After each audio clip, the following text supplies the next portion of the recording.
अजीत डोभाल ही इन सब के पीछे थे और इन्होंने ही पीडीपी पार्टी बनवाई कश्मीर के अंदर। यूपीएससी का पहला अटेम्प्ट दिया और पहले ही अटेम्प्ट में यूपीएससी क्रैक कर दिया। और अजीत डोभाल की जो वाइफ थी उनको तक नहीं पता था कि जिनके लिए वो खाना बना रही हैं वो मिलिटेंट है और वो उनके घर में बैठे हैं। डोभाल जो हैं वो दाऊद इब्राहिम को इसलिए पकड़ना चाहते थे ताकि वो पावर में आ सकें। मोदी जी ने अजीत डोभाल को गुजरात में इनवाइट किया। कांग्रेस बिल्कुल भी खुश नहीं था अजीत डोभाल से और इसका नुकसान आगे चल के अजीत डोभाल को होता है। अजीत डोभाल आतंकियों को काउंटर करने के लिए ऑफिशियल पोस्ट पे हैं। दूसरी तरफ उनका बेटा एक पाकिस्तानी के साथ बिजनेस कर रहा है।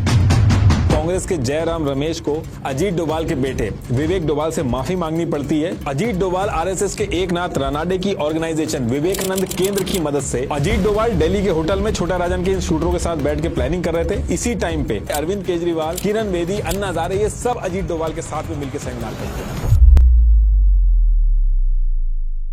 देखिए 20 जनवरी 1945 का दिन था और इस दिन उत्तराखंड के पौड़ी गढ़वाल में जहां मेजर जीएन डोभाल रहते थे इनके घर में अजीत डोभाल जी का जन्म होता है। और अजीत डोभाल के जो फादर थे वो मेजर थे आर्मी में और इनकी जो मदर थी वो यूपी के फॉर्मर सीएम एचएन बहुगुणा की चचेरी बहन थी। अब क्योंकि इनके फादर आर्मी में थे तो आगे चल के उनका ट्रांसफर राजस्थान में हुआ तो अजीत डोभाल जो थे वो भी वहीं अजमेर राजस्थान के इंडियन मिलिट्री बोर्डिंग स्कूल से ही अपनी स्कूलिंग पूरी करते हैं। और फिर इसके बाद ईयर 1967 में इन्होंने आगरा यूनिवर्सिटी से इकोनॉमिक्स में मास्टर डिग्री ली और उसके अगले ही साल ईयर 1968 में यूपीएससी का पहला अटेम्प्ट दिया और पहले ही अटेम्प्ट में यूपीएससी क्रैक कर दिया। उस समय ये 22 साल के थे। अब आईपीएस में सिलेक्शन होने के बाद इनकी ट्रेनिंग वगैरह हुई और उसके बाद ये केरला के कोट्टयम डिस्ट्रिक्ट में एएसपी बन जाते हैं। अब जब ये एएसपी बने केरला में तो उसके कुछ ही दिन बाद 28 दिसंबर 1971 को एक ऐसा इंसिडेंट होता है जिसकी वजह से अजीत डोभाल बहुत ही कम टाइम में फेमस हो जाते हैं। एक्चुअली हुआ क्या था कि केरला की कन्नौज डिस्ट्रिक्ट के थलासेरा में इस दिन नूर जहां एक होटल था वहां पे फर्स्ट फ्लोर से एक आदमी ने जूता फेंक दिया था और इसको लेके दो रिलीजियस ग्रुप में लड़ाई हो जाती है।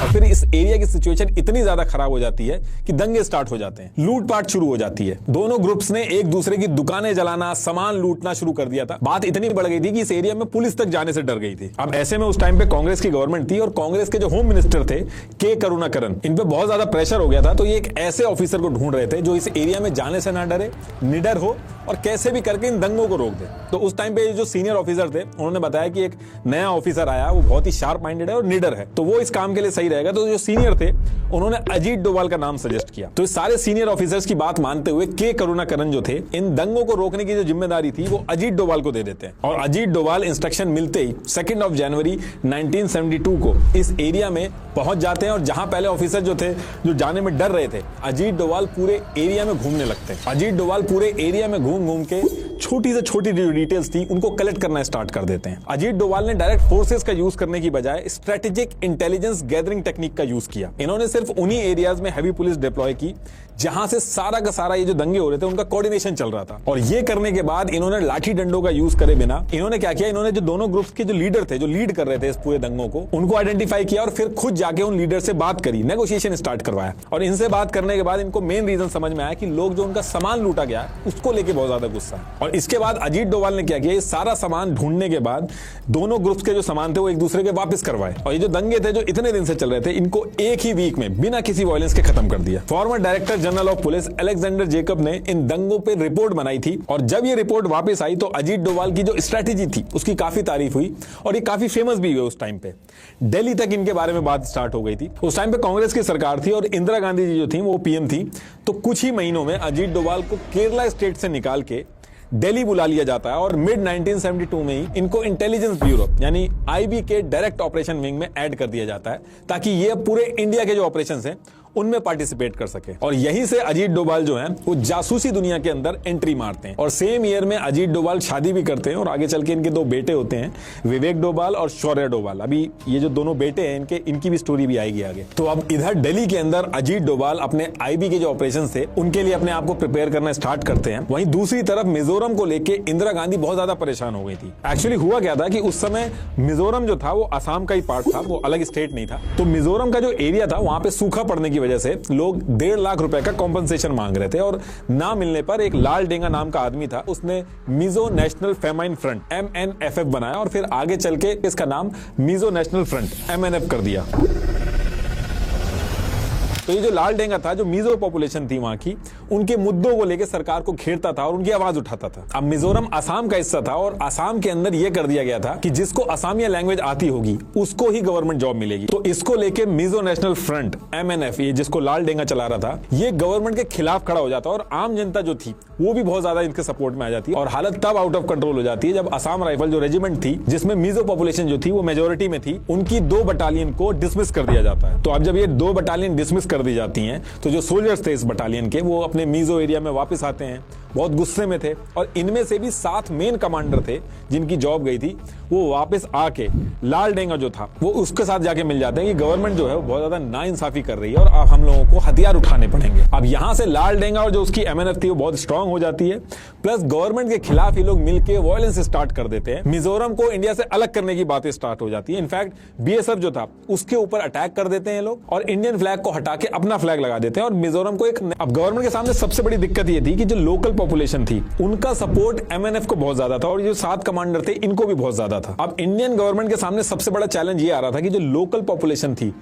उनका सपोर्ट इस MNF, ये जो लाल डेंगा वाला MNF था, इनको बहुत ज्यादा था और अगर वो कोई मिलिट्री एक्शन भी लेते थे तो वो बैकफायर करता था इंडियन गवर्नमेंट को। तो ये एक बहुत कॉम्प्लिकेटेड सिचुएशन बन गई थी और इस कॉम्प्लिकेटेड सिचुएशन से निपटने के लिए अजीत डोभाल को मिजोरम के अंदर भेजा जाता। IB के एक फॉर्मर डायरेक्टर थे, उन्होंने कहा था कि अजीत डोभाल को भेजा नहीं गया था, बल्कि उन्होंने खुद से कहा था कि मुझे भेजो वहां पे, मैं सारी चीजें वहां पे सही कर दूंगा। तो फिर इससे निपटने के लिए अजीत डोभाल को IB की local unit subsidiary intelligence bureau SIB का हेड बना के भेजा जाता है मिजोरम के अंदर। अब अजीत डोभाल जो थे वो मिजोरम में पहुंचने के 1 वीक के अंदर ही सारी छोटी से छोटी डिटेल्स इकट्ठी करना स्टार्ट कर देते हैं और इनको ये पता चलता है कि ये जो लाल डेंगा है इसकी सारी की सारी पावर इन 7 कमांडर की वजह से ही है और ये जो 7 कमांडर है और जो लाल डेंगा है इनके आपस में कुछ बन नहीं रही है, इनका कुछ कंफ्लिक्ट चल रहा है। और ये 7 कमांडर थे, इन्होंने अपना जो बेस बना रखा था वो म्यांमार की पहाड़ियों पर बना रखा था। तो अब यहां से अजीत डोभाल क्या करते हैं, वो एक स्पाई एजेंट बन के इन पहाड़ियों पर पहुंच जाते हैं। अब धीरे धीरे ये जो 7 कमांडर थे इनसे बात करना स्टार्ट करते हैं, इनका ट्रस्ट जीत लेते हैं और बहुत ही कम टाइम में इनके ड्रिंकिंग पार्टनर बन जाते हैं और रोज दारू वगैरह पीना स्टार्ट कर देते हैं इनके साथ। इनफैक्ट एक दिन इन 7 को अपने घर पे बुला के पोर्क खिला के पार्टी भी दी थी अजीत डोभाल ने। और अजीत डोभाल की जो वाइफ थी उनको तक नहीं पता था कि जिनके लिए वो खाना बना रही हैं वो मिलिटेंट है और वो उनके घर में बैठे हुए हैं। अब अजीत डोभाल जब पूरी तरीके से इन कमांडर्स का ट्रस्ट जीत लेते हैं तो इनको समझाने की कोशिश करते हैं कि तुम कैसे भी करके इंडिया के साथ आ जाओ और अगर तुम इंडिया से मिल जाओगे तो मिजोरम को एक अलग से तो स्टेट बना ही दिया जाएगा, आप लोगों को मंत्री की जो पोजीशन है वो भी दे दी जाएगी और ये जो छोटे मोटे इशू हैं आम जनता के वो भी रिजॉल्व कर दिए जाएंगे। और अगर ये सारी चीजें नहीं भी मानते हो तो इसमें आपका नुकसान है, इंडियन आर्मी एक ना एक दिन इसमें घुसेगी और ये सारी चीजें खत्म करेगी और आपके हाथ में कुछ भी नहीं लगेगा। तो इस तरीके से ईयर 1972 से लेकर 1974 तक कॉन्टिन्यूअस अजीत डोभाल इन लोगों को समझाते हैं और 7 में से 6 कमांडर जो थे उनको अपनी तरफ कर लेते हैं। और जैसे ये 7 में से 6 कमांडर इंडिया की तरफ मिल जाते हैं तो लाल डेंगा बहुत ज्यादा वीक पड़ जाता है और उसको मजबूरी में इंडियन गवर्नमेंट के साथ पीस टॉक स्टार्ट करनी पड़ती है। साइकेत दत्ता एक जर्नलिस्ट थे, इन्होंने जब लाल डेंगा का इंटरव्यू लिया तो लाल डेंगा ने खुद ऑन रिकॉर्ड बोला कि ये जो अजीत डोभाल है ये मेरे 6 कमांडर ले गया था, इसलिए मेरे पास कोई ऑप्शन नहीं बचा था। और फिर इसके बाद मिजोरम एक अलग स्टेट बनता है और लाल डेंगा इसके CM बनते हैं और इसका क्रेडिट भी अजीत डोभाल को जाता है। अब इधर अजीत डोभाल मिजोरम में थे और सेम टाइम पे सिक्किम जो कि एक प्रिंसली स्टेट था और वहां का जो राजा था पलदेन नमग्याल वो यूएस के एक हनी ट्रैप में फंस जाता है। यूएस की एक CIA एजेंट थी होप क्रूक, इससे शादी कर लेता है और होप क्रूक जो कि एक यूएस की CIA एजेंट थी वो सिक्किम की रानी बन जाती है और सिक्किम यूएस के इंस्ट्रक्शन पे चलने लगता है जिससे यूएस के इंटरेस्ट पूरे होते थे। अब इससे निपटने के लिए इंदिरा गांधी RNAW के हेड RN काओ से बात करती हैं और उनको सिक्किम भेजती हैं। RN काओ जो थे वो एक प्लान बनाते हैं जिसमें यह था कि ये लोग सिक्किम की जो लोकल पार्टियां हैं, छोटी छोटी लोकल पार्टियां हैं, उनको सपोर्ट करेंगे, उनको बड़ा बनाएंगे और उनको राजा के खिलाफ कर देंगे और जब राजा वीक होगा और उसको आम जनता का सपोर्ट नहीं होगा तो उसको हटाया जाएगा, वरना अभी अगर कुछ करेंगे तो आम जनता भड़क जाएगी और इंडिया के अगेंस्ट में जाएगी वो चीज। अब सिक्किम की ये जो छोटी छोटी पॉलिटिकल पार्टियां थी जिनको सपोर्ट करके राजा के खिलाफ करना था और आम जनता का सपोर्ट लेना था, ये टास्क जो था वो अजीत डोभाल को दिया गया और अजीत डोभाल ये टास्क मिलते ही एक प्लान बनाते हैं और वो क्या करते हैं कि कांग्रेस पार्टी की एक सिक्किम की local unit Sikkim national Congress थी, इसके एक लीडर थे काजी डोरजी, इससे बात करके इसको सेट कर देते हैं और सारी चीजें एज पर प्लान कर ली जाती हैं और बहुत ही कम टाइम में जो लोकल जनता थी वो वो सिक्किम नेशनल कांग्रेस के जो लीडर थे काजी, इसके सपोर्ट में बहुत ही कम टाइम में आ जाती हैं। अब काजी को अपनी पॉलिटिकल पार्टी को एस्टेब्लिश करने के लिए, बड़ा बनाने के लिए, लोगों का सपोर्ट के लिए जो भी पैसा था, हर तरीके का जो सपोर्ट था वो अजीत डोभाल ने काजी को दिया और इन सब की मदद से काजी आम जनता को अपने साथ जोड़ने में कामयाब हो जाता है और राजा के ऊपर प्रेशर बना के सिक्किम में इलेक्शन करवा लेता है और इसके साथ साथ इलेक्शन जीत के सिक्किम का पीएम भी बन जाता है। पीएम इसलिए बनता है कि उस पर्टिकुलर टाइम तक सिक्किम जो था वो इंडिया से उसका मर्जर नहीं हुआ था। अब एज पर प्लान काजी सिक्किम का पीएम बनने के कुछ ही दिन बाद इंदिरा गांधी को लेटर लिखता है और मदद मांगता है कि सिक्किम के हालात बहुत खराब होते जा रहे हैं और राजा अपनी मनमानी करके लोगों के अधिकार छीन रहा है, उनका नुकसान कर रहा है। और फिर इधर से इंदिरा गांधी मिलिट्री भेजती हैं और राजा और उसके पूरे पैलेस को सीज कर दिया जाता है। और फिर जब सारी चीजें कंट्रोल में आ जाती हैं तो इसके बाद सिक्किम में रेफरेंडम कराया जाता है जिसमें इंडिया के सपोर्ट में 97% लोग वोट करते हैं और सिक्किम कॉन्स्टिट्यूशन के 36th अमेंडमेंट से 16 मई 1975 को इंडिया का एक स्टेट बन जाता है सिक्किम। और जैसा वादा किया गया था, काजी डोरजी जो थे वो सीएम बनते हैं सिक्किम के। अब ये सारी सिचुएशन यूएस के हाथ से निकल जाती है और सारी चीजें इंडिया के कंट्रोल में आ जाती हैं। तो ये जो सीआई एजेंट थी ये राजा को तलाक देके वापस यूएस चली जाती है। अब ये जो काम किए थे अजीत डोभाल ने मिजोरम और सिक्किम के अंदर बैक टू बैक, इसको लेके इनको प्रेसिडेंट पुलिस मेडल दिया जाता है जो कि जनरली 14 साल की सर्विस में दिया जाता है। लेकिन अजीत डोभाल ने ऐसा काम किया था कि इनके लिए एक एक्सेप्शन किया गया और 7 साल के अंदर ही ये अवार्ड इनको दे दिया जाता है। और इन दोनों इंसिडेंट के बाद अजीत डोभाल जो था वो एक बहुत बड़ा नाम बन गया था और बहुत ही कम टाइम में अजीत डोभाल इंडिया की नेशनल सिक्योरिटी स्ट्रेटेजी में एक की प्लेयर बन गए थे। अब मिजोरम और सिक्किम में जो हुआ था इसके बाद कुछ ऐसी सिचुएशन बनती है जिसकी वजह से अजीत डोभाल को पाकिस्तान जाना पड़ता है। एक्चुअली हुआ क्या था कि इस टाइम पे इंडिया ने न्यूक्लियर टेस्ट किया था। अब इसको देख के पाकिस्तान जो था वो फ्रांस और चाइना की मदद से न्यूक्लियर टेस्ट के लिए अपना काम स्टार्ट करता है। लेकिन फ्रांस जो था उसको थोड़े टाइम बाद पता चल जाता है कि पाकिस्तान न्यूक्लियर टेस्ट प्लान कर रहा है, तो फ्रांस पीछे हट जाता है। लेकिन चाइना पीछे नहीं हटता है और इसी टाइम पे पाकिस्तान के जो ऑफिशियल्स थे वो back to back nuclear test के रिगार्डिंग नॉर्थ कोरिया भी जानने लगे थे। तो इसके बारे में जब इंदिरा गांधी जी को पता चलता है कि पाकिस्तान न्यूक्लियर टेस्ट की प्लानिंग कर रहा है तो इंदिरा गांधी ने आरएनएडब्ल्यू और आईबी की टीम को बुला के टास्क दिया कि पाकिस्तान ये जो कर रहा है इसका पता लगा के कैसे भी करके इसको रोको। और फिर इसके बाद बिना टाइम खराब करे इंडियन इंटेलिजेंस एजेंसीज जो थी ये अपने सीक्रेट एजेंट्स को पाकिस्तान और चाइना भेजना स्टार्ट कर देती हैं। उस टाइम पे एजेंट्स को जब भेजा जाता था तो उनको इंडियन एम्बेसी में वैकेंसी दिखा के बुलाया जाता था। तो अजीत डोभाल जो थे उनको भी पाकिस्तान में इंडियन एम्बेसी का फर्स्ट सेक्रेटरी बना के पाकिस्तान में भेजा गया था। अजीत डोभाल पाकिस्तान के अंदर करीब 6 से 7 साल रहे थे जिसमें से कुछ टाइम इन्होंने स्पाई बन के इंटेल भी निकाले। जैसे पाकिस्तान के कहूटा की जो लेबोरेटरी में न्यूक्लियर प्रोग्राम चल रहा था तो उस एरिया में ये बेगर बन के घूमते थे। जो हमारी आरएनएडब्ल्यू वाली वीडियो थी जिसमें हमने बार्बर शॉप से बाल उठा के इंडिया भेजने वाला इंसिडेंट बताया और पाकिस्तान की न्यूक्लियर टेस्ट लैब में जो अपना बंदा प्लांट कर दिया था जो पैसे मांग रहा था, तो इन सारे इंसिडेंट में अजीत डोभाल भी इन्वॉल्व थे आरएनएडब्ल्यू के साथ। जितने टाइम अजीत डोभाल पाकिस्तान में रहे बहुत सारे ऑपरेशन में इंडिया की हेल्प हुई और इस पूरे टाइम जब ये पाकिस्तान में रहे तो ये 2 बार पकड़े भी गए थे। एक बार ये इस्लामाबाद की फेमस औलिया की जो मजार थी वहां जा रहे थे तो एक आदमी ने रोक के इनके कान की पियर्सिंग को लेके पूछा था। दूसरा लाहौर में कवाली सुनते टाइम एक आदमी ने इनको बोला था कि तुम्हारी नकली दाढ़ी गिरने वाली है। तो ये 2 इंसिडेंट हुए थे और बाकी टाइम ये बैक टू बैक अपने इंटेल प्रोवाइड करते थे। अब इसके बाद इंडिया के अंदर भी बहुत सारी उथल पुथल चल रही थी।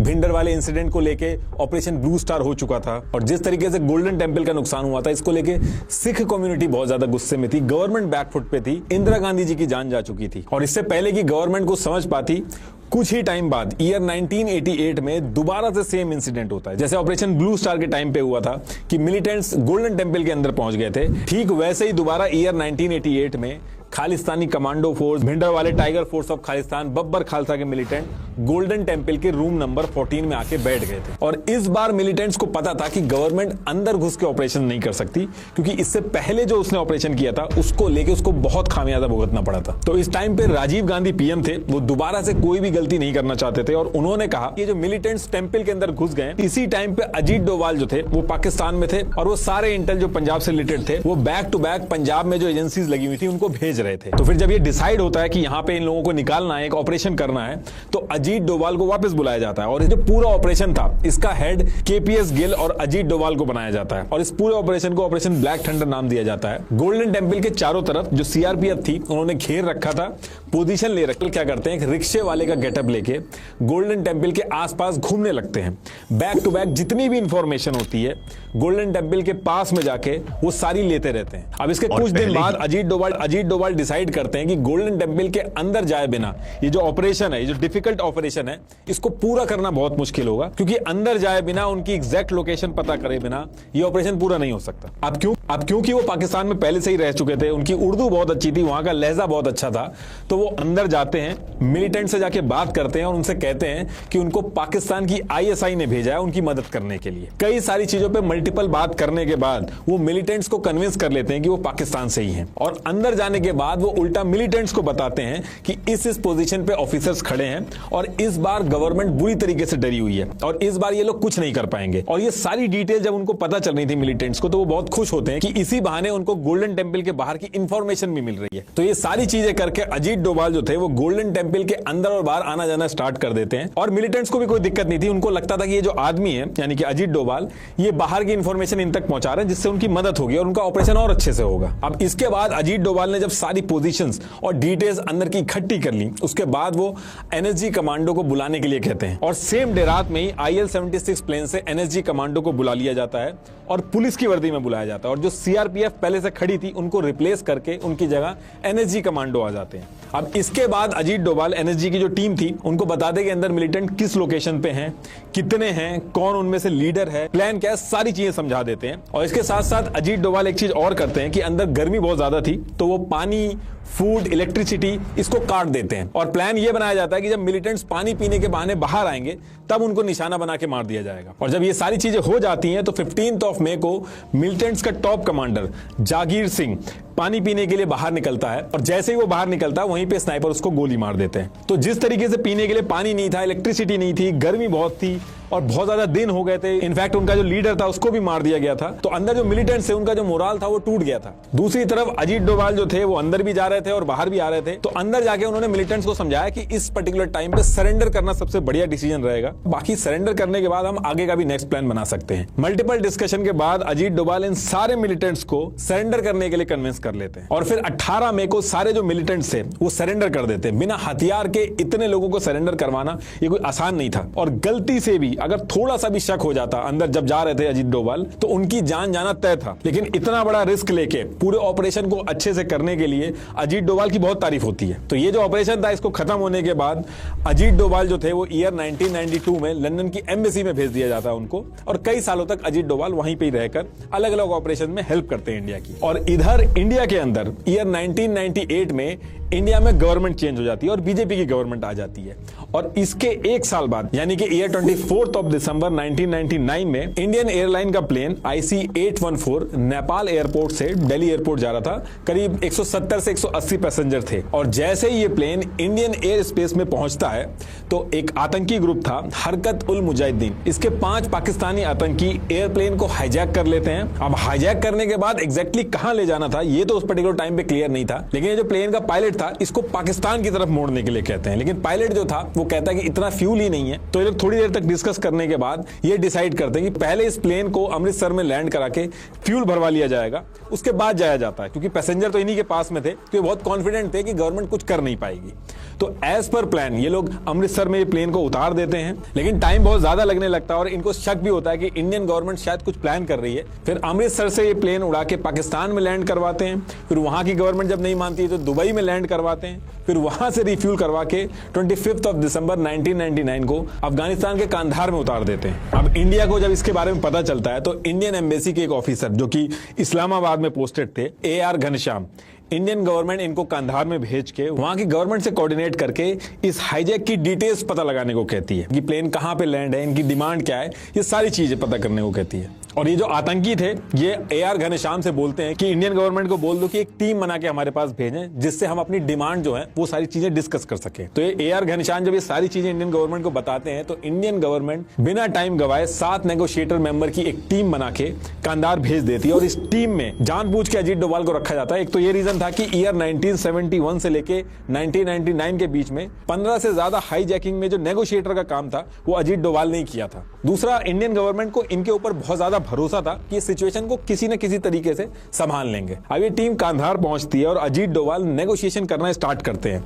आतंकी बार बार अपनी डिमांड चेंज कर रहे थे, तो पहले तो अजीत डोभाल कहते हैं कि आप एक डिमांड पर टिके रहिए, वरना ऐसे तो सिचुएशन खराब हो जाएगी। तो इसके बाद आतंकी एक पेपर पे लिख के अपनी सारी डिमांड प्लेन से बाहर फेंक देते हैं। उस पेपर के ऊपर लिखा था कि इंडिया की जेल में जो उनके 36 आतंकी हैं उनको छोड़ दिया जाए, साथ में $200 मिलियन भी दिया जाए। अब शुरू में तो मना कर दिया जाता है कि ये डिमांड नहीं पूरी करी जाएगी, लेकिन दिक्कत यह थी कि इंडिया के अंदर प्रेशर बहुत ज्यादा था। पैसेंजर्स की जो फैमिली थी और मीडिया जो था वो चारों तरफ से गवर्नमेंट को घेर रही थी। ऊपर से अगर गवर्नमेंट कुछ प्लान भी करती किसी ऑपरेशन को लेके, तो पाकिस्तान का एयर स्पेस को यूज करके वहां पे ऑपरेशन परफॉर्म करना पड़ता, और पाकिस्तान के ऊपर इंडिया को भरोसा नहीं था।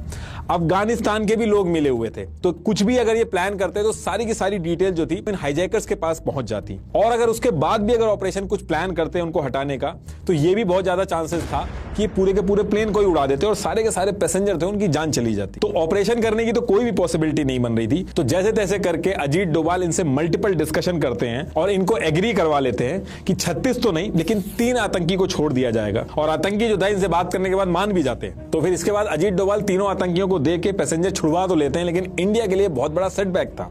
अब इस इंसिडेंट के बाद अजीत डोभाल ने ऐसे इंसिडेंट से निपटने के लिए नेशनल सिक्योरिटी को और ज्यादा स्ट्रॉन्ग किया। नेशनल सिक्योरिटी को और ज्यादा स्ट्रॉन्ग करने के लिए अलग अलग स्टेप्स उठाए, जिसमें से मल्टी एजेंसी सेंटर MAC और joint task force on intelligence JTFI ये सब बनाना स्टार्ट किया। अब ये सारी चीजें चल तो रही थी, लेकिन ईयर 1998 में जब से बीजेपी की गवर्नमेंट आई थी, ये डिस्कशन स्टार्ट हो गए थे कि अजीत डोभाल बीजेपी के होम मिनिस्टर लाल कृष्ण आडवाणी के बहुत क्लोज हैं। और उस टाइम पे LK आडवाणी जी ने अजीत डोभाल की रिपोर्टिंग डायरेक्टली अपने पास कर ली थी। और ये क्लोजनेस देख के बाकी जो सीनियर ऑफिसर थे और ऑपोजिशन लीडर जो थे, वो अजीत डोभाल से इतना ज्यादा खुश नहीं थे। इनफैक्ट इसी टाइम पे RNAW के चीफ का सिलेक्शन होना था, जिसके लिए अजीत डोभाल से ज्यादा एक्सपीरियंस और सीनियर ऑफिसर जो थे वो लाइन में थे, लेकिन उसके बाद भी RNAW की चीफ की पोजीशन के लिए अजीत डोभाल का नाम सबसे आगे रिकमेंड किया गया था और इनका चीफ बनना तय था। लेकिन लास्ट मोमेंट पे क्या होता है कि national security adviser Brijesh Mishra, इनके रिकमेंडेशन की वजह से इस चीज को रोक दिया जाता है और अजीत डोभाल नहीं बन पाते। और सिर्फ इतना ही नहीं था, इस टाइम पे एक दो चीजें और ऐसी होती है जिसकी वजह से कांग्रेस बिल्कुल भी खुश नहीं था अजीत डोभाल से, और इसका नुकसान आगे चल के अजीत डोभाल को होता है। एक्चुअली हुआ क्या था कि कश्मीर में 2 मेन पॉलिटिकल पार्टी थी उस टाइम पे, शेख अब्दुल्ला की नेशनल कॉन्फ्रेंस और दूसरी तरफ मुफ्ती मोहम्मद सईद की डेमोक्रेटिक नेशनल कॉन्फ्रेंस। तो उसी टाइम पे कांग्रेस भी अपनी प्रेजेंस जो थी वो कश्मीर के अंदर चाहती थी, ताकि कश्मीर से वो एकदम अलग ना हो जाए। नेशनल सिक्योरिटी के लिए भी ये चीज बहुत इंपॉर्टेंट थी, लेकिन कांग्रेस का कश्मीर में जीतना बहुत ही मुश्किल था। तो कांग्रेस ने मुफ्ती मोहम्मद सईद को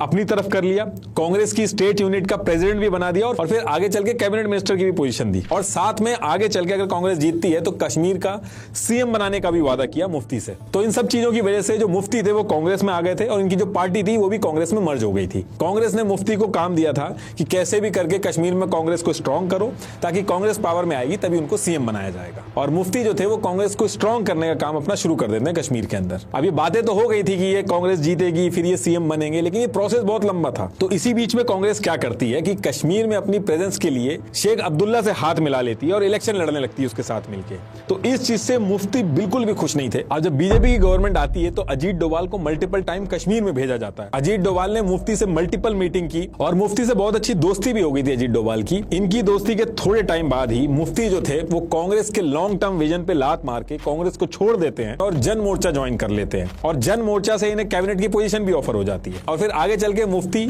यहां से भी हटके PDP भी बना देते हैं, जिससे कश्मीर की पूरी पॉलिटिकल इक्वेशन जो होती है वो चेंज हो जाती है और कांग्रेस को बिल्कुल पसंद नहीं आती ये चीज। तो यही सारे रीजन थे जिसकी वजह से अजीत डोभाल से कांग्रेस खुश नहीं थी। Farmer director of IB and former secretary of RNAW ने अपनी बुक में भी ये चीज मेंशन की है कि अजीत डोभाल ही इन सब के पीछे थे और इन्होंने ही PDP पार्टी बनवाई कश्मीर के अंदर। Ajit gradually drifted away to the other side, to Mufti Saab. Then the story, as one of the stories attributed to him, is that he played a role in creating the PDP. तो इधर कश्मीर में सारी चीजें चल रही थी, दूसरी तरफ IB का नया डायरेक्टर बनाया जाना था, क्योंकि जो पहले था उसका टेन्योर खत्म हो रहा था और अजीत डोभाल का IB का नया डायरेक्टर बनना तय था, क्योंकि सीनियोरिटी के हिसाब से भी देखा जाता तो अजीत डोभाल ही बनते। लेकिन होता क्या है कि 31 जुलाई 2004 को कांग्रेस की सरकार बन जाती है। अब कांग्रेस को अजीत डोभाल को IB का नया डायरेक्टर तो बनाना पड़ता है, लेकिन कांग्रेस ने जो 2 साल का टेन्योर होता था उसको कम करके 8 महीने का कर दिया था। और फिर इसके बाद आगे चल के 2005 में अजीत डोभाल जो है वो रिटायरमेंट ले लेते हैं और अजीत डोभाल जी के जाने के बाद जो नया IB डायरेक्टर बनाया गया ESL नरसिम्हन, उनका जो टेन्योर था वो पूरा 2 साल का ही रखा गया, उनका कम नहीं किया गया। तो इस चीज के भी एलिगेशन कांग्रेस के ऊपर लगे कि जानबूझ के कांग्रेस ने अजीत डोभाल का टेन्योर 2 साल से कम करके 8 महीने का कर दिया था। लेकिन अजीत डोभाल जो थे वो देश के बाहर तो दिमाग लगा ही रहे थे, देश के अंदर भी उससे ज्यादा दिमाग लगा रहे थे। और फिर आगे चल के कुछ ऐसी चीजें हुई जिसकी वजह से वो दोबारा पावर में आए। तो देखिए, अजीत डोभाल रिटायर तो हो गए थे, लेकिन उसके बाद भी इनके पास जो इतने सालों का एक्सपीरियंस और स्किल्स थी उसका यूज करके ही अपनी पर्सनल कैपेसिटी में इंटेलिजेंस एजेंसीज के साथ मिलकर काम कर रहे थे। अब जिस ईयर ये रिटायर हुए थे, सेम ईयर 2005 में दाऊद इब्राहिम की बेटी महरुख की शादी पाकिस्तान के क्रिकेटर जावेद मियांदाद के बेटे जुनैद से 9 जुलाई को मक्का में होनी थी और उसका जो रिसेप्शन था 23 जुलाई को दुबई के ग्रैंड हयात में रखा गया था। अब ये चीज डोभाल को पता चल जाती है कि इस पर्टिकुलर फंक्शन में दाऊद इब्राहिम आने वाला है। ये ऐसा मौका था कि जहां पे दाऊद की लोकेशन कंफर्म थी, लेकिन फिर भी इस जगह पे दाऊद को पकड़ने के लिए अगर कोई ऑपरेशन किया जाए तो उसके फेल होने के चांसेस बहुत ज्यादा थे, और फेल होने पे इंडिया की जो इमेज थी उस पर बहुत बड़ा डेंट लगता। इसलिए इंडिया किसी भी तरीके से कमांडो ऑपरेशन से बच रही थी। अब यहां से अजीत डोभाल एक प्लान बनाते हैं। इन्होंने दाऊद इब्राहिम के दुश्मन छोटा राजन को रीच किया। छोटा राजन जो था वो पहले दाऊद इब्राहिम के ही गैंग का मेंबर था, लेकिन फिर इनमें लड़ाई हो जाती है। इनफैक्ट एक बार दाऊद इब्राहिम ने बैंकॉक में छोटा राजन पर अटैक भी करवाया था। तो ये सारी चीजें जो थी वो अजीत डोभाल को पता थी। तो वो छोटा राजन को अपने नेटवर्क का यूज करके रीच करते हैं और छोटा राजन को कन्विंस कर लेते हैं कि यहां पे साथ में मिलकर दाऊद इब्राहिम को मारा जा सकता है। छोटा राजन जो था वो मान जाता है इस चीज के लिए और बॉर्डर पार करवा के अपने गैंग के 2 शूटर विकी मल्होत्रा और फरीद तानाशाह को इंडिया भेजता है। इस ऑपरेशन के लिए अजीत डोभाल जो है वो इनकी ट्रेनिंग इंडिया की एक सीक्रेट लोकेशन पे करवाना स्टार्ट कर देते हैं। टाइम बहुत ही कम था इस पूरे ऑपरेशन के लिए, लेकिन बहुत ही कम टाइम में अजीत डोभाल ने इनके नकली पासपोर्ट, दुबई की टिकट वगैरह सब अरेंज करा दिए गए थे। अब यहां पे एक दिक्कत आ जाती है। मुंबई पुलिस जो थी ये शूटर विकी मल्होत्रा और फरीद तानाशाह को पहले से ही पकड़ने की कोशिश कर रही थी, और मुंबई पुलिस के कुछ सीनियर ऑफिसर को अजीत डोभाल के इस ऑपरेशन के बारे में पता चल जाता है। कुछ लोगों का यह भी कहना होता है कि दाऊद इब्राहिम ने ही इस पर्टिकुलर चीज इन दोनों शूटरों के बारे में मुंबई पुलिस को बताया था ताकि इस चीज से निपटा जा सके। तो होता क्या है कि ये जो शूटर्स थे, दुबई भेजने से पहले अजीत डोभाल दिल्ली के एक होटल में इन शूटर्स को फाइनल ब्रीफ दे रहे थे कि जो वहां पे होटल होगा उसका लेआउट क्या है, बिल्डिंग कैसी होगी, कैसे एंटर करना है, मारना कैसे है दाऊद को, ये सारी चीजें समझा रहे थे। तो अजीत डोभाल दिल्ली के होटल में छोटा राजन के इन शूटरों के साथ बैठ के प्लानिंग कर रहे थे। इसी टाइम पे मुंबई पुलिस के क्राइम ब्रांच के डेप्यूटी कमिश्नर धनंजय कमलाकर और IPS officer Meera Borwankar same hotel में पहुंच जाती हैं और कहते हैं कि विकी और फरीद यहाँ पे नेताओं को मारने आए हैं, ये तो पहले से ही मोस्ट वांटेड हैं, इसलिए इनको हमें अरेस्ट करना होगा। अब यहाँ से अजीत डोभाल और इन लोगों में बहुत बहसा-बहसी भी शुरू हो जाती है। अजीत डोभाल बहुत समझाने की कोशिश करते हैं इन्हें, लेकिन ये लोग मानते नहीं है। अब अजीत डोभाल उस पर्टिकुलर टाइम पे किसी ऑफिशियल पोजीशन पे नहीं थे, तो उनकी और नहीं चल पा रही थी। तो ये लोग इन शूटरों को गिरफ्तार करके ले जाते हैं और अजीत डोभाल के हाथ से जो बहुत बड़ी अपॉर्चुनिटी थी दाऊद को मारने की वो छूट जाती है। अजीत डोभाल ने अपने सीनियर्स को फोन करके इसको रोकने की भी कोशिश की, लेकिन तब तक ये लोग गिरफ्तार हो चुके थे और न्यूज वगैरह में सारी बात आ गई थी। अजीत डोभाल इतना गुस्सा हो गए थे जब ये लोग शूटरों को पकड़ के ले जा रहे थे, उन्होंने IPS मीरा बोरवानकर से कहा कि I will teach you a lesson. Dawood Ibrahim शुरू से ही अजीत डोभाल की हिट लिस्ट में रहे, उन्होंने अपने पूरे करियर में मल्टीपल टाइम ट्राई किया दाऊद को पकड़ने का, और आज की डेट में भी वो चाहते हैं कि इसको कैसे भी पकड़ ले। हालांकि अजीत डोभाल के जो क्रिटिक्स हैं उनका यह मानना है कि डोभाल जो है वो दाऊद इब्राहिम को इसलिए पकड़ना चाहते थे ताकि वो पावर में आ सके, इस बड़े ऑपरेशन को अंजाम देके अपना नाम बना सके। अब अजीत डोभाल की इस पर्टिकुलर टाइम पे तो पावर बहुत कम थी, लेकिन इन्होंने अपने और ऑप्शन जो है वो भी एक्सप्लोर करने स्टार्ट किए, और ऐसे एक्सप्लोर किए कि इंडिया की पूरी पॉलिटिक्स बदल के रख दी, और तब से लेके आज तक ये पावरलेस नहीं हुए, अभी तक ही पावर में। तो होता क्या है कि इस इंसिडेंट के 2-3 साल बाद ही ईयर 2008 में गुजरात के अंदर नरेंद्र मोदी जी CM थे, और मोदी जी ने अजीत डोभाल को गुजरात में इन्वाइट किया कि यहां पे आके आप एक यूनिवर्सिटी खोलो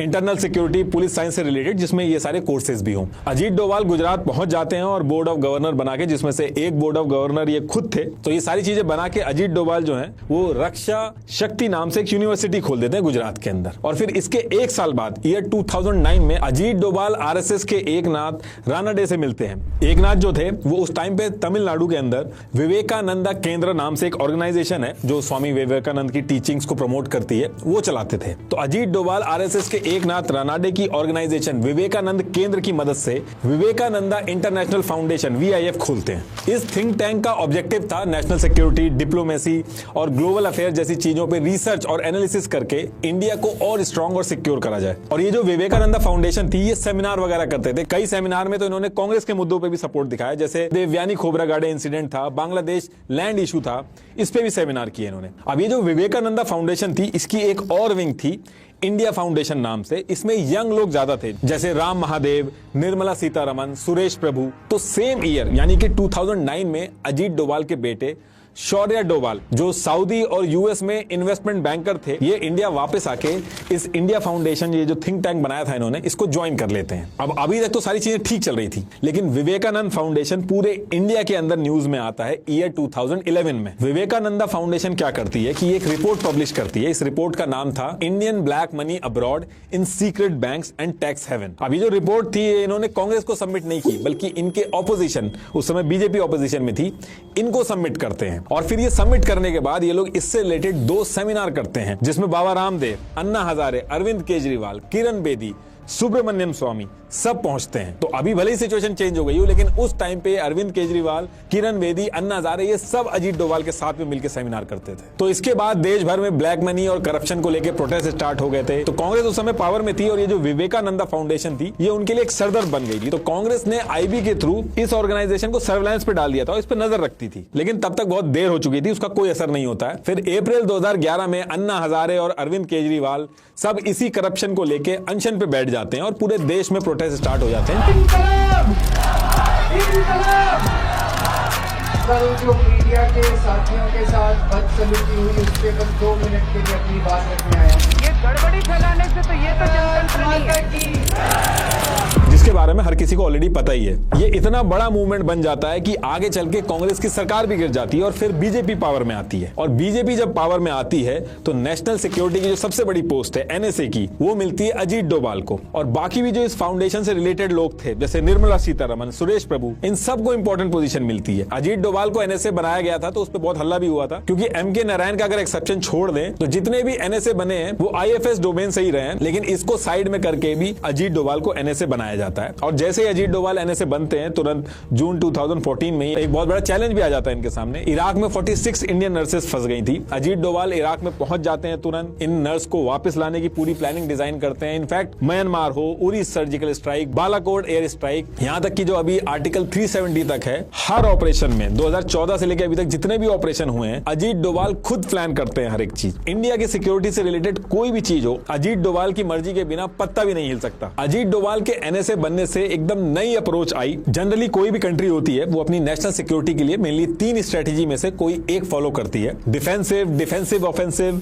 या फिर ऑफेंसिव। इंडिया ने मोस्टली इंडिपेंडेंस के बाद से डिफेंसिव स्ट्रेटेजी अपनाई है। इसमें क्या होता है, आर्मी, इंटेलिजेंस सब एक्टिव होते हुए भी बस अपने पर होने वाले जो अटैक होते हैं उसको रोकते हैं। लेकिन अजीत डोभाल ने इंडियन नेशनल सिक्योरिटी को थोड़ा सा शिफ्ट किया। इन्होंने डिफेंसिव ऑफेंसिव स्ट्रेटेजी जो होती है वो रेकमेंड की, जिनके रिजल्ट पहले के कंपैरेटिवली ज्यादा अच्छे निकले, अटैक कम हुए। लेकिन ईयर 1998 से अभी तक, जब से बीजेपी की गवर्नमेंट आई है, तब से अजीत डोभाल के रिश्ते जो हैं वो कांग्रेस से बहुत खराब हुए और time to time Ajit Doval के ऊपर और इनकी फैमिली के ऊपर एलिगेशन भी लगते रहे। तो इंडिया के बाहर दुश्मनों से लड़ने के साथ साथ अजीत डोभाल को अपनी और अपनी फैमिली के ऊपर लगे एलिगेशन से भी लड़ना होता है। जैसे मैंने आपको बताया था कि अजीत डोभाल के जो बेटे थे शौर्य डोभाल, वापस आके इन्होंने इंडियन फाउंडेशन, इससे आके ये जुड़ गए थे। लेकिन साइड में ये अपनी इन्वेस्टमेंट कंपनी भी चलाते थे जिसका नाम टॉर्च इन्वेस्टमेंट था। इसको पहले जीज कैप भी बोलते थे। इसका हेडक्वार्टर जो है वो सिंगापुर में है। लेकिन इसको लेके भी दिक्कत खड़ी हो गई थी। ये जो इन्वेस्टमेंट कंपनी थी, इसमें एक पाकिस्तानी जिसका नाम सैयद अली अब्बास था, वो को फाउंडर था इस कंपनी का। तो कांग्रेस ने इस पे कहा कि एक तरफ देश का एनएसए अजीत डोभाल आतंकियों को काउंटर करने के लिए ऑफिशियल पोस्ट पे है, दूसरी तरफ उनका बेटा एक पाकिस्तानी के साथ बिजनेस कर रहा है, तो ये देश की सिक्योरिटी के लिए बहुत ही बड़ा खतरा है ये। और बात यहां भी नहीं खत्म होती है। ये जो इंडिया फाउंडेशन थी, ये टाइम टू टाइम सेमिनार करती थी और इसके जो स्पॉन्सर थे वो फॉरेन कंट्रीज की डिफेंस इक्विपमेंट बनाने वाली कंपनीज थी, जैसे बोइंग, इजराइल की मगल सिक्योरिटी सिस्टम लिमिटेड। तो इसको लेके भी अजीत डोभाल इनके बेटे को घेरा गया कि ये सिक्योरिटी रिलेटेड कंपनियां इनको क्यों स्पॉन्सर करेंगी, बिना किसी फायदे के तो ये करेंगी नहीं। तो इसका लिंक भी अजीत डोभाल और इनके बेटे से जोड़ा गया कि इन कंपनीज को फेवर किया जा रहा है, गिव एंड टेक रिलेशनशिप चल रहा है। अब यहां तक भी ठीक था, लेकिन अजीत डोभाल की असली दिक्कतें तब शुरू होती हैं जब कांग्रेस के जयराम नरेश ने प्रेस कॉन्फ्रेंस करके कहा कि अजीत डोभाल के दूसरे बेटे विवेक डोभाल ने जिस दिन नोटबंदी हुई उसके 13 दिन बाद केमैन आइलैंड, जहां टैक्स की कोई रोक टोक नहीं होती, वहां जाके GNY Asia hedge fund start कर दिया और इसका जो लिंक है वो पूरी तरीके से नोटबंदी से एस्टेब्लिश कर दिया। और ये जो सारी चीजें हैं ये कैरावन मैगजीन में भी छपी। और जब पानी सर से ऊपर हो गया तो अजीत डोभाल ने जयराम नरेश और कैरावन मैगजीन के ऊपर क्रिमिनल डिफेमेशन डिफेमेशन केस कर दिया। और जब ये केस कोर्ट में जाता है तो कांग्रेस के जयराम रमेश को अजीत डोभाल के बेटे विवेक डोभाल से माफी मांगनी पड़ती है और विवेक डोभाल रिटर्न में भी माफी लेते हैं। ये उस माफी की कॉपी है। तो देखिए, अजीत डोभाल की जो लाइफ है वो किसी फिल्म स्टोरी से कम नहीं है। और चाहे देश के बाहर लड़ना हो या अंदर लड़ना हो और 3 बार एनएसए बन के पावर अपने हाथ में रखना हो, इनको कैबिनेट मिनिस्टर तक की रैंक दी गई है। और यही रीजन है कि इनको देश के अंदर लोग असली चाणक्य कहते हैं, क्योंकि ये पहले ऐसे एनएसए हैं जिनके हाथ में इतनी पावर रही, इतने बड़े बड़े लोग इनके पीछे पड़े, लेकिन पावर इनके हाथ से कोई खींच नहीं पाया। और जब गवर्नमेंट तक इनके हिसाब से नहीं रही तो वो गवर्नमेंट ही पावर में नहीं।